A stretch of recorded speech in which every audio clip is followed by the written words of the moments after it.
रावलपिंडी इस्लामाबाद की real estate में खलबली मचा देने वाली इस टाइम पे जो खबर चल रही है वो ये चल रही है कि फैसल टाउन फेज़ 2 में लोगों के 122 से 125 अरब रुपए जो हैं वो डूब गए हैं। फैसल टाउन फेज़ 2 की जो लैंड थी वो नॉन रेजिडेंशियल एरिया लाइक वो ग्रीन एरिया है और एग्रीकल्चरल लैंड है, तो वहाँ पे आप डेवलपमेंट्स नहीं कर सकते, वहाँ पे आप सोसाइटी नहीं बना सकते। और उसके अलावा फैसल टाउन फेज़ 2 के पास एनओसी नहीं है। मुझे ये बात समझ नहीं आती कि 2022 से ऑनवर्ड्स एक प्रोजेक्ट लॉन्च हुआ है और नो डाउट इसमें कोई शक नहीं है 122-25 अरब रुपये भी बहुत कम पैसे बता रहे हैं। इससे ज़्यादा लोगों ने फैसल टाउन फेज़ 2 के साथ लोगों ने पैसे इन्वेस्ट किया, बट उसकी बहुत बड़ी रीज़न है कि फैसल टाउन फेज़ 2 ने और चौधरी मजीद साहब ने आज तक लोगों के साथ उस तरह फ्रॉड नहीं किया। लाइक बहुत सारे इससे बड़े बड़े प्रोजेक्ट्स हैं, लाइक बहरिया टाउन में लोगों ने फेज़ 8 एक्सटेंशन में लोगों ने हज़ारों के हिसाब से प्लॉट्स लिए हुए हैं। और मैं भी मतलब मेरी अपनी भी पर्सनल एक जो है ना वहाँ पे मैंने प्लॉट लिया हुआ है। 2004 की बुकिंग है और अभी तक like it's been more than 22 years, 22 साल हो गए और अभी तक मेरा प्लॉट जो ऑन ग्राउंड मौके पे मुझे डिलीवर नहीं किया गया, बल्कि डेवलपमेंट चार्जेस 2004 की चीज़ को 2026 में आगे डेवलपमेंट चार्जेस 25-26 में डेवलपमेंट चार्जेस लगा के मुझे बोला जा रहा है कि आप एक्स्ट्रा और पैसे दें तो आपका प्लॉट डेवलप करके देते हैं। इसके अलावा और भी बहुत सारे प्रोजेक्ट्स हैं जिन्होंने लोगों के साथ काफ़ी बड़ी ज़्यादती की है। लाइक अडियाला रोड के ऊपर एक बहुत बड़ा प्रोजेक्ट है, वो माशाल्लाह पिछले 20 साल से बेची जा रहा है, मंजन बेची जा रहा है। उसके अलावा चक्री रोड पे बेशुमार ऐसे प्रोजेक्ट और आए और गए जिन्होंने लोगों से पैसे बटोरे और निकल गए।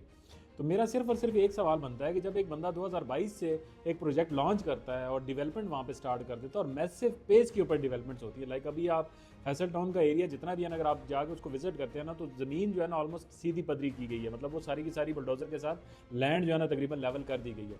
तो जब ये स्टार्ट करके इन्होंने वहाँ पे इम्प्लीमेंट करना काम शुरू किया था, तो उस टाइम पे क्यों नहीं रोका गया? क्योंकि मोटरवे के पैरेलल आपको सारी की सारी डेवलपमेंट्स नज़र आती हैं और नो डाउट पैसा आप, मैं आपको बताऊं कि मैं अभी ये कैलकुलेटर उठा के तो यही कैलकुलेशन कर रहा था कि जो सिर्फ और सिर्फ जो उनका मॉडल ब्लॉक है उसमें उन्होंने तकरीबन कोई रेजिडेंशियल प्लॉट्स अगर आप देखें तो सिर्फ 2 ब्लॉक्स के मैंने जो निकाले हैं प्लॉट्स, तकरीबन कोई 2600-2700 प्लॉट्स मिनिमम आपके बनते हैं रेजिडेंशियल प्लॉट्स।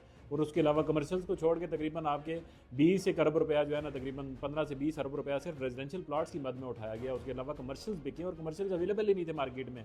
उसके अलावा जर्नल ब्लॉक, उसके अलावा ओवरसीज़ ब्लॉक, उसके अलावा मतलब एन ब्लॉक है, उसके अलावा QR ब्लॉक अभी उन्होंने लॉन्च किया। लोगों से बेइंतहा पैसे उन्होंने उठाए हैं, काफ़ी सारा पैसा उन्होंने मार्केट से उठाया। बट देखिए उनकी क्रेडिबिलिटी है, लोग ट्रस्ट करते हैं, बट अल्लाह ना करे कि ऐसी कोई चीज़ हो, अल्लाह ना करे कोई ऐसा इंसिडेंट हो कि लोगों के पैसे डूबे, क्योंकि लोगों के हक हलाल के पैसे जो है ना वो लगाते हैं। हमें पता है लोग हमारे साथ इन्वेस्ट करते हैं, लोग हमारे प्रोजेक्ट्स में इन्वेस्ट करते हैं और किस हिसाब से इन्वेस्ट करते हैं, वो किस तरीके से पैसे देते हैं, किस तरह जमा करके एक एक रुपया लोग जो है ना वो देते हैं। तो अल्लाह ना करे ऐसी कोई चीज़। और चौधरी मजीद साहब ऐसा ब्लंडर, इतना बड़ा ब्लंडर मेरा नहीं ख्याल कि वो ऐसी कोई चीज़ करेंगे, बट अगर ऐसा हुआ तो ये रियल स्टेट में सबसे बड़ी ज़्यादती होगी। जितने भी क्लाइंट्स हैं, जितने भी इन्वेस्टर्स हैं, जितने भी आम लोग हैं, अल्लाह खैर करे इंशाल्लाह फैसल टाउन फेज़ 2 अपनी लीगल जितनी भी फॉर्मेलिटीज़ हैं, जितनी भी उनकी रिक्वायरमेंट्स हैं इदारों की, वो पूरी करें और जो चीज़ें वो बेहतर हों। जो लोगों के पैसे लगे हुए हैं, जो लोगों ने पैसे इन्वेस्ट किए हो, हक हलाल को उनका पैसा लगा हुआ है, अल्लाह पाक की ज़ात उनका पैसा कभी भी ना करे कि उनका पैसा डूबे या उनका किसी बंदे का, किसी गरीब बंदे का नुकसान हो। अल्लाह पाक सबका हामी और नासिर दुआओं में याद रखे। खुश रहें। बहुत शुक्रिया।